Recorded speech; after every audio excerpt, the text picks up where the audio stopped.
세기의 많은 문학가들 가운데 빛나는 그런 소설가가 있습니다. 해밍웨이라고 하는 소설가는 노인과 바다, 무기여 잘 있거라 이런 소설로 사실은 많은 사람들에게 큰 영향을 끼친 그런 문학가입니다. 그런데 정작 우리가 해밍웨이의 가정적인 배경은 우리가 잘 알지를 못하죠. 제가 이렇게 살펴보았는데 해밍웨이는 의사였던 아버지와 또 음악가이며 교사였던 어머니 사이에서 태어나고 그 가정에서 자랐습니다.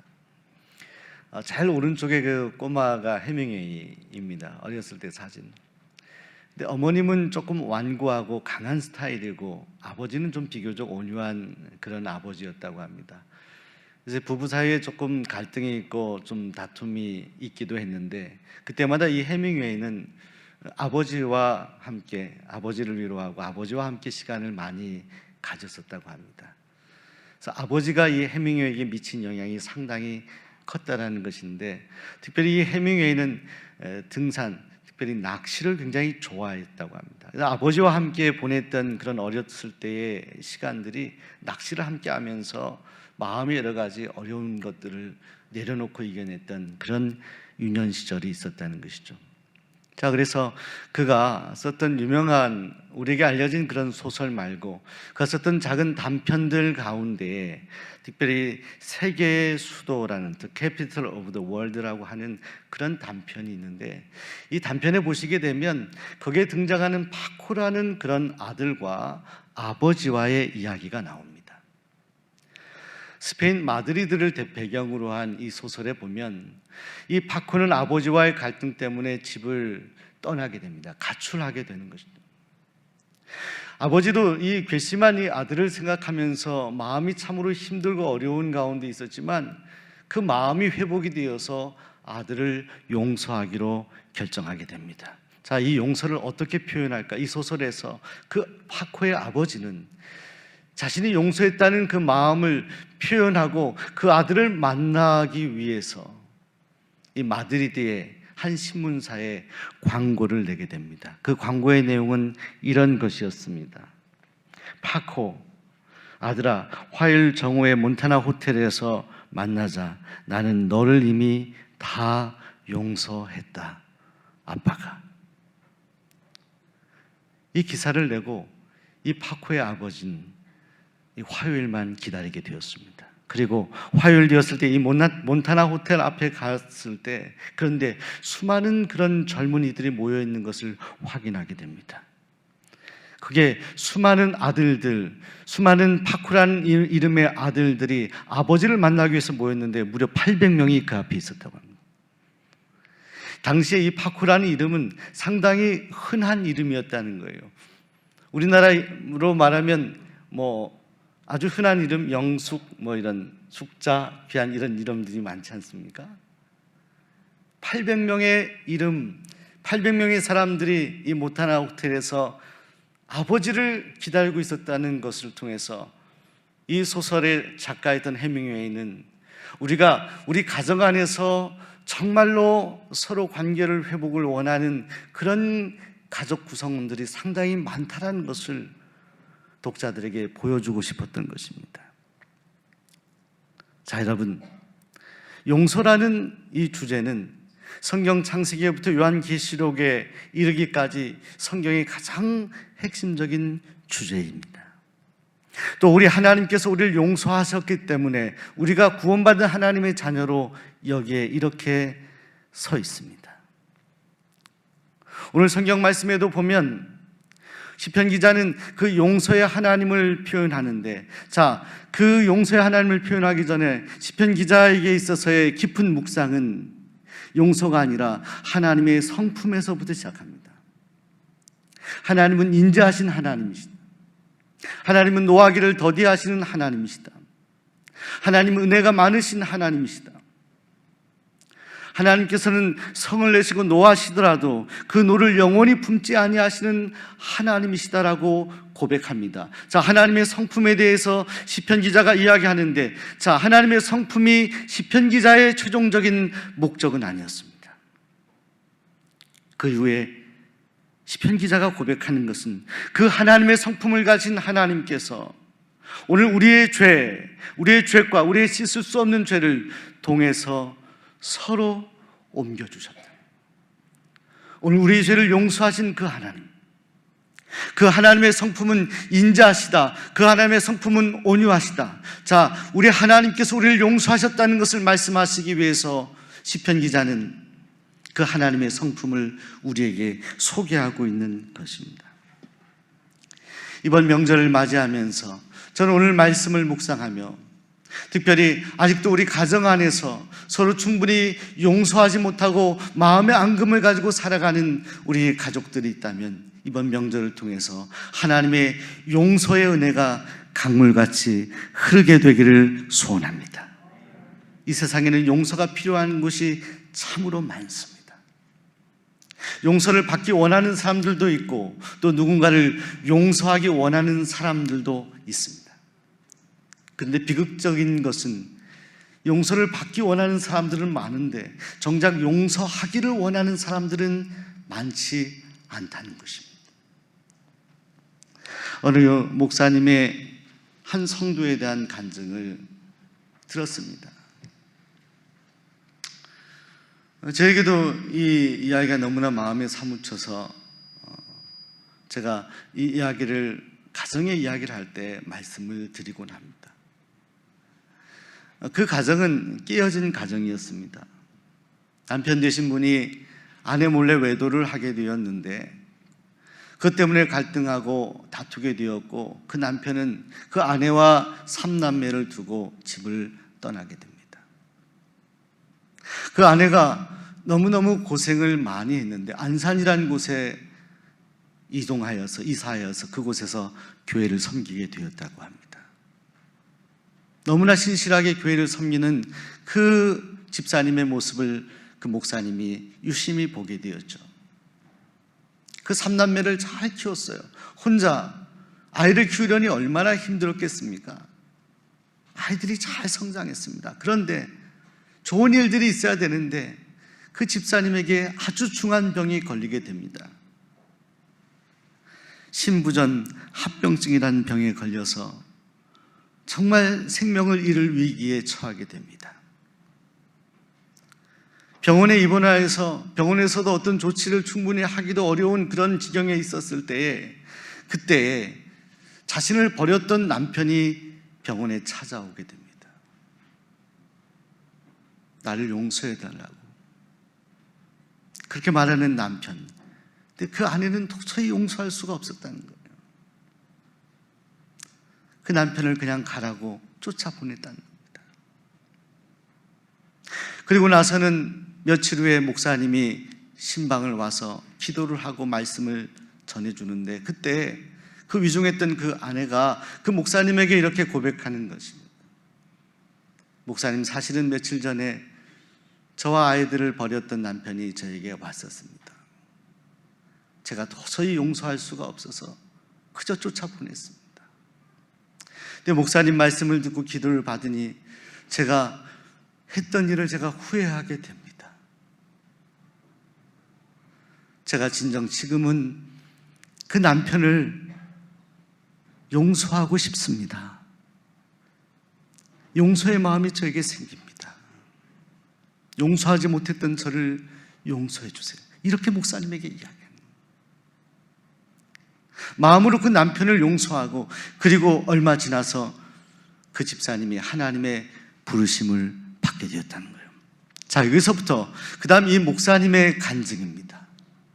이 일을 경험하고 나서 그 남편을 생각하고 그 교회에 성실하게 착하게 신앙생활을 했던 그 교회의 집사님을 생각하니 그 목사님 마음이 너무나 무너지는 것이었다는 거예요. 하나님, 어떻게 세상이 이렇게 돌아갈 수가 있습니까? 아내를 버리고 그렇게 살았던 그분은 그렇게 잘 살아가고 어떻게 이렇게 성실하게 양심적으로 사랑으로 그 아이들을 고생하며 키웠던 이 집사님에게 이런 일이 있을 수가 있습니까? 하나님 앞에 탄식하며 기도를 했다.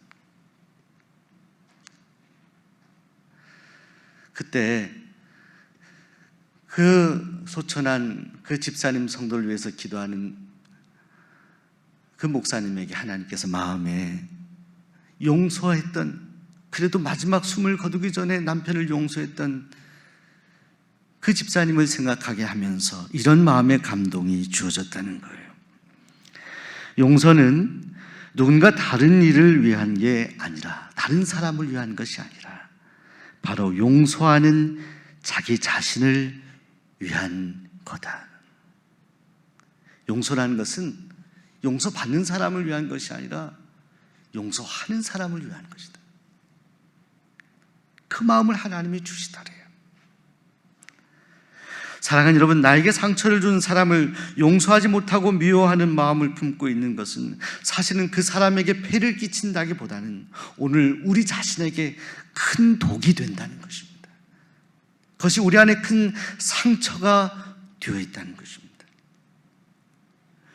용서는 타인의 몫이 아니라 오늘 우리 자신이 감당해야 될 몫이고 우리 각자가 지고 가야 될 십자가이다.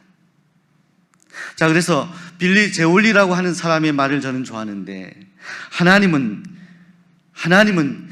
큰 지우개를 가지고 계신다. 우리 곁에 계신 분들에게 지우개를 가집시다. 지우개를. 하나님은 큰 지우개를 가지고 계신다. 자, 저는 시간이 되면, 제 인생의 노년이 되면, 책을 쓸 수 있는 기회가 되면 저는 이런 제목으로 책을 한번 쓰고 싶습니다. 하나님의 상처. 사랑하는 여러분, 우리는 이 성경 66권의 말씀을 읽으면서 끊임없이 자비하시고 인자하시고 용서하시는 하나님을 주목하게 됩니다. 그런데 수없이 용서를 반복하시는 그 하나님의 마음 가운데 얼마나 많은 상처가 있었을까요?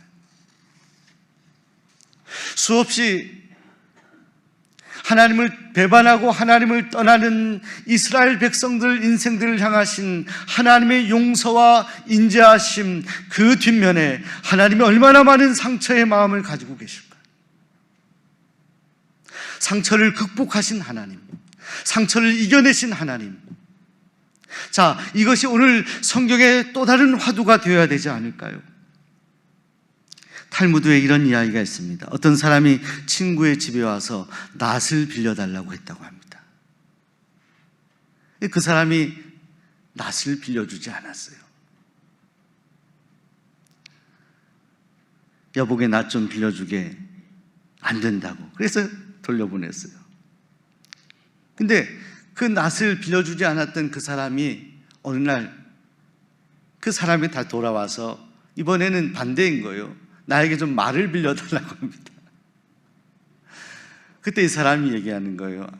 아니, 내가 낫을 빌려달라고 했는데 그것도 빌려주지 않고 어떻게 말을 나에게 빌려달라고 하냐고. 난 절대 그럴 수 없다고. 자, 탈무드에서 이 일을 복수라고 표현합니다. 이것은 복수이다. 자, 그런데 비슷한 이야기 속에 또 다른 이야기를 이야기합니다. 어떤 사람이 낫을 빌려달라고 왔는데 낫을 빌려주지 않았어요. 동일한 이야기입니다. 그리고 빌려주지 않았던 사람이 다시 말을 빌리러 옵니다. 그때 이번에는 이야기가 다릅니다. 이렇게 이야기합니다. 당신이 나에게 낫을 빌려주지는 않았지만 나는 당신에게 말을 빌려주겠소. 이렇게 근엄하게 이야기합니다.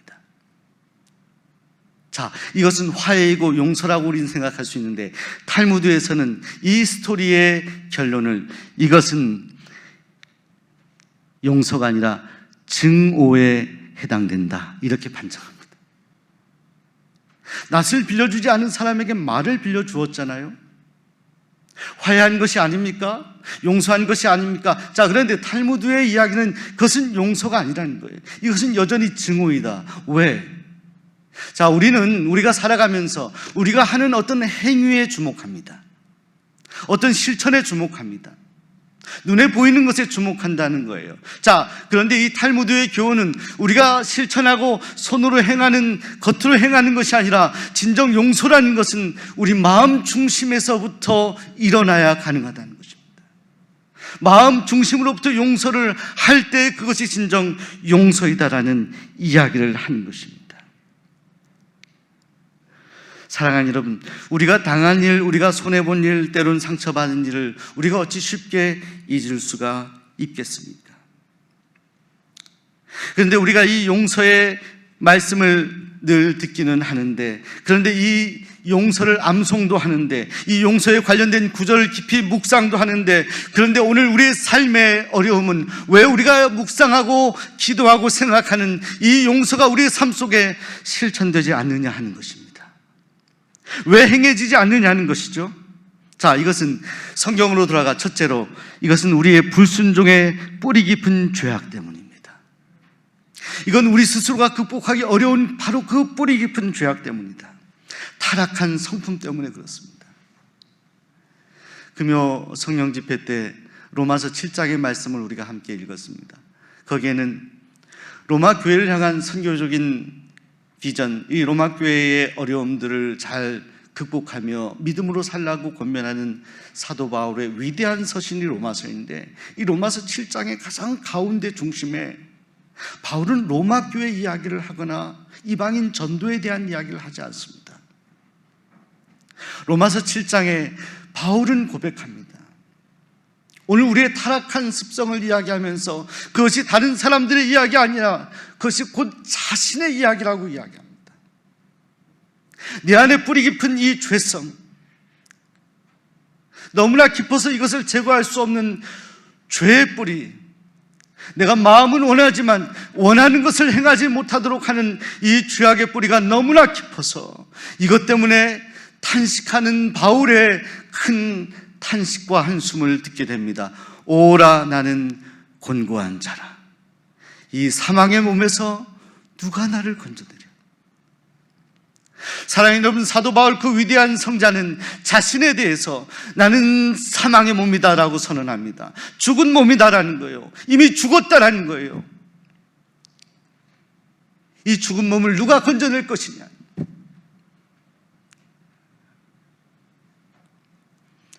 예수 믿고 다메섹 도상에서 새롭게 영적인 눈이 떠지고 하나님의 자녀가 되고 그 선교적인 비전을 가졌던 사도 바울이 여전히 그럼에도 불구하고 선교하는 이 위대한 편지를 쓰면서도 여전히 남아있는 뿌리 같은 죄악의 뿌리에 대해서 하나님 앞에 탄식하며 오라, 저는 곤고한 자입니다. 여전히 겉으로는 주님을 이야기하고 복음을 이야기하지만 내 안에 뿌리 깊은 죄성이 여전히 있습니다라고 탄식하며 주님께 호소하는 사도 바울의 탄식을 듣게 됩니다.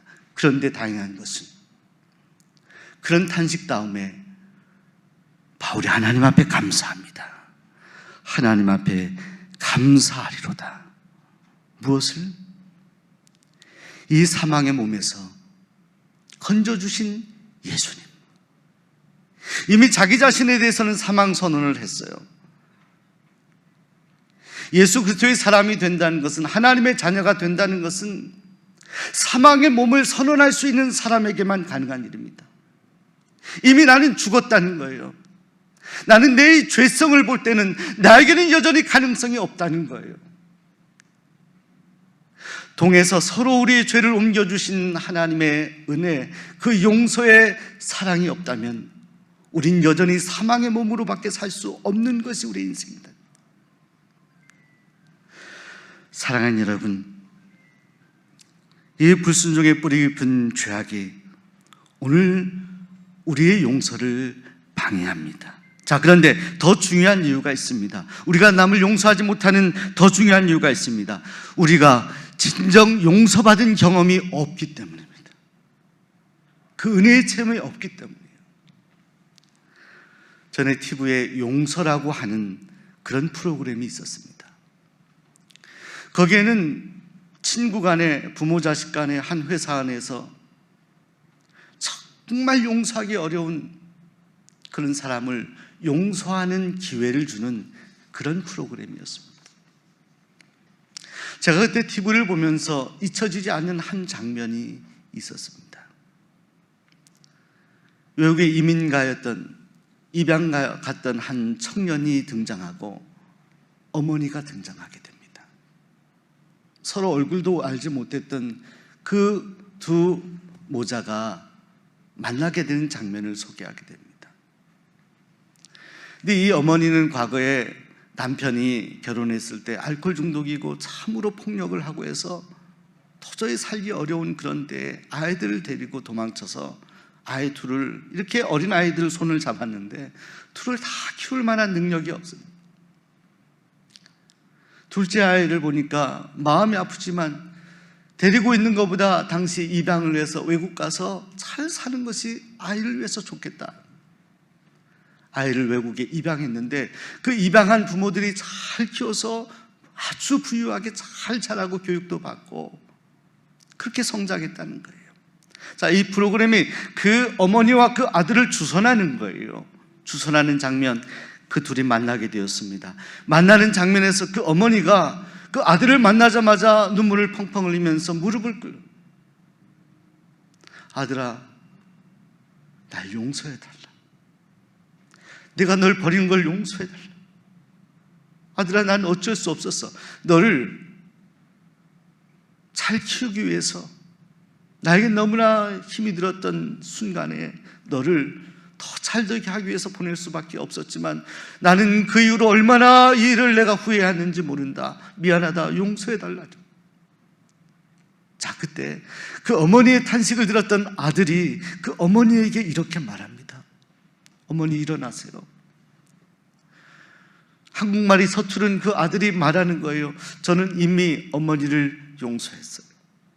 저는 어머니를 사랑합니다.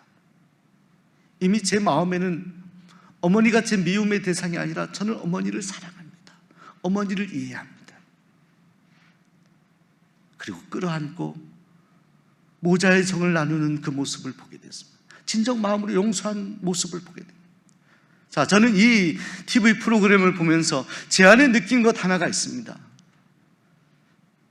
진정 우리가 하나님의 자녀로 살아가면서 다른 사람을 정말 용서해야 됨에도 불구하고 용서하지 못한 채로 살아가는 우리 마음의 쓴 뿌리들, 우리 마음의 그 어려움들이 진정 어디에서부터 근본적으로 비롯되는 것이냐? 자, 그것은 우리가 큰 용서를 경험하지 못했기 때문이다. 하나님이 이미 우리를 용서하셨음에도 불구하고 그 하나님의 용서를 우리가 가슴 깊이 받아들이지 못하기 때문 아닙니다. 사랑하는 여러분, 오늘 우리의 죄악의 뿌리는 너무나 깊은 것이어서 그것을 제거하기가 참 어려워서 사도 바울처럼 오라 나는 곤고한 자다라고 고백할 수밖에 없는 극복하기 어려운 이 죄성을 우리 하나님께서 우리를 용납하셔서 우리를 이해하시고 우리를 구원하시기 위하여 그 아들 예수를 십자가에 달려 죽게 하셨다는 거예요. 하나님이 여러분을 충분히 사랑하셨다. 자, 어디까지? 용서할 수 없는 우리를 용서하시기 위해서 그 아들을 버리시기까지. 자, 그런데 그 하나님의 사랑을 경험한 우리는 우리의 삶 속에 작은 용서도 하지 못하며 살아가고 있다는, 이것이 우리의 현실이다. 우리의 가족 안에서 나의 자녀, 나의 부모, 나의 형제, 내가 가장 가까운 이들도 우리는 용서하지 못한다.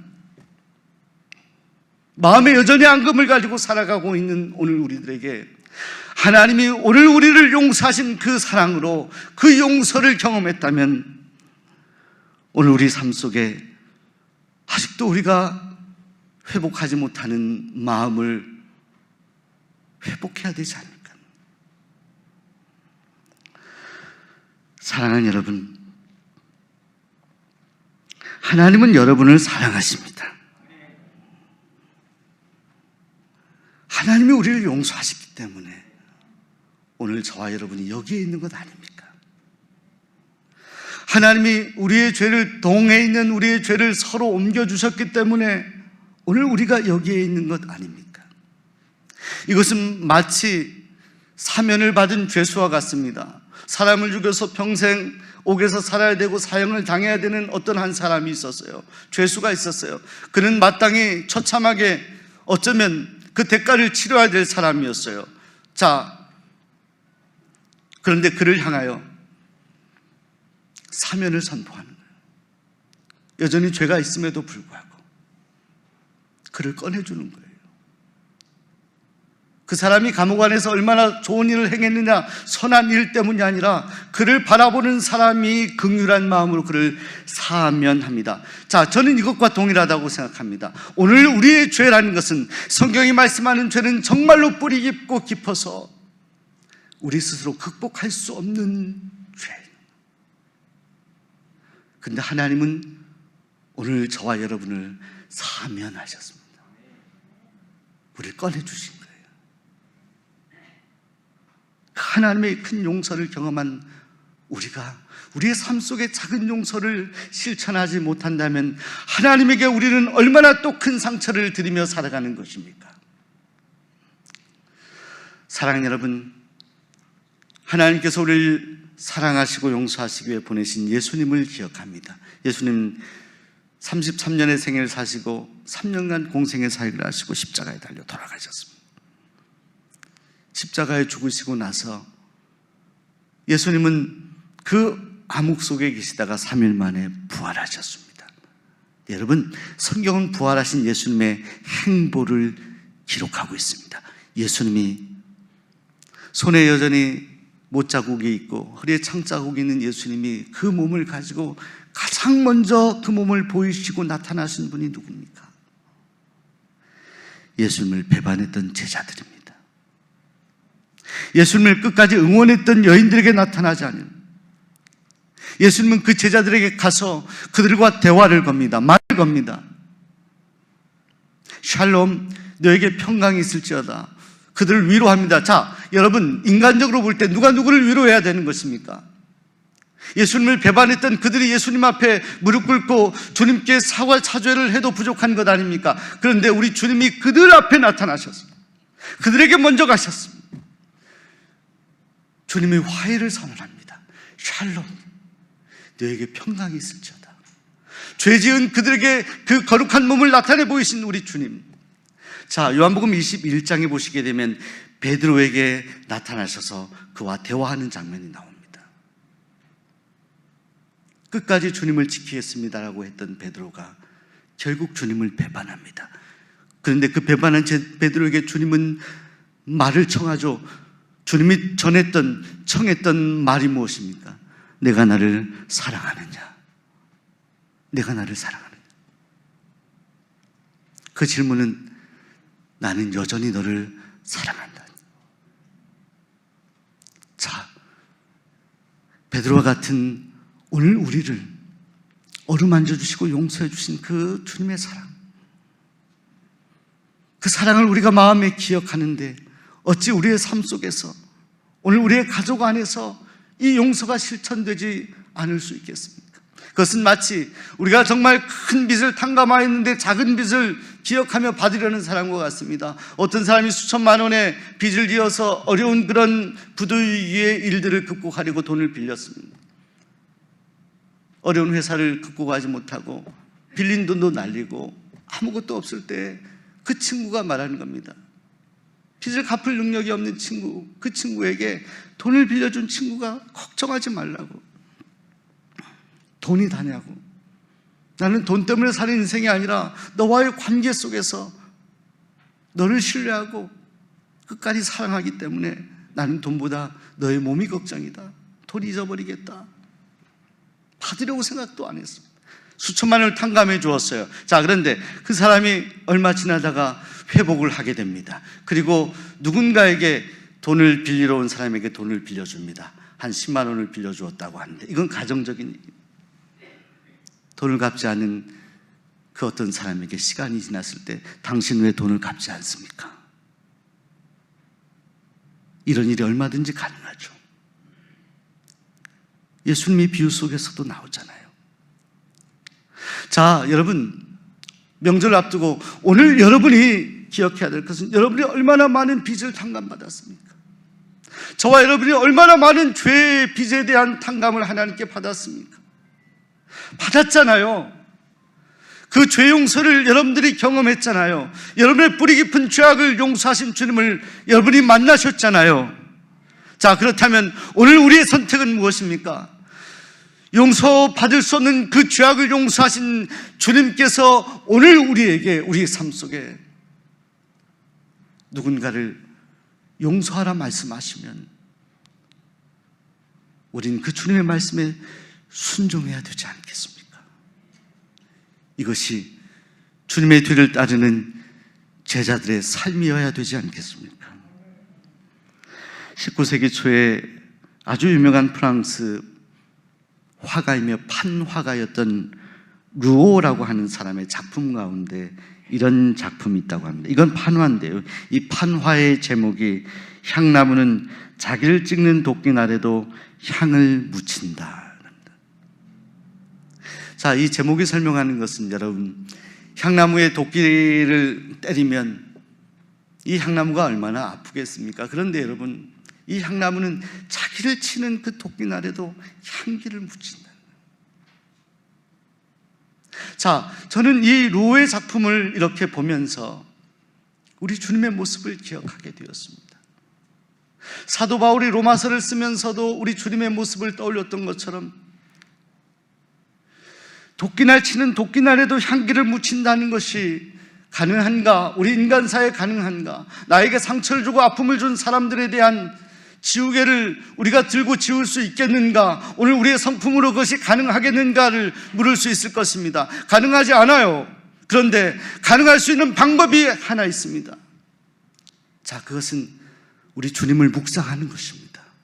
주님은 그것이 가능하도록 하셨습니다. 주님은 십자가에 달려 돌아가셨을 때 누가복음 23장 34절의 말씀에 보면 주님을 십자가에 못 박는 사람들을 향하여서 주님은 선언하셨습니다. 하나님, 저들을 용서하여 주옵소서. 저들이 하는 죄를 저들이 알지 못합니다. 저들이 죄를 모른다는 거예요. 모르고 짓는 죄를 어찌 모를 수 있겠습니까? 하나님, 용서해 주시옵소서. 주님 십자가에 달려 우리를 구원하시는 그 마지막 순간에도 주님은 용서를 선언하시고 선포하셨습니다. 자, 오늘 주님의 뒤를 따라가는 제자들이요, 이번 명절 앞두고 오늘 우리가 가까이 있는 사랑하는 가족들과 지인들, 아직도 마음속에 용서하지 못하는 누군가, 우리 마음속에 한켠에 있는 누군가를 위해 기도하며 그를 향하여 오늘 주님 십자가 달신 주님처럼 용서를 선언할 수 없을까요? 주님, 저를 도우소서. 제가 가족을 사랑합니다. 제 마음에 있는 불신앙의 불순종의 쓴뿌리를 제거해 주시고 주님의 용서의 마음이, 그 용서의 은혜가 오늘 저와 우리 가정과 가문 가운데 강물같이 흐르게 하옵소서. 이 용서의 위대한 은혜가 여러분의 가정마다 흘러넘치는 역사가 있게 되기를 소원합니다. 기도하겠습니다. 하나님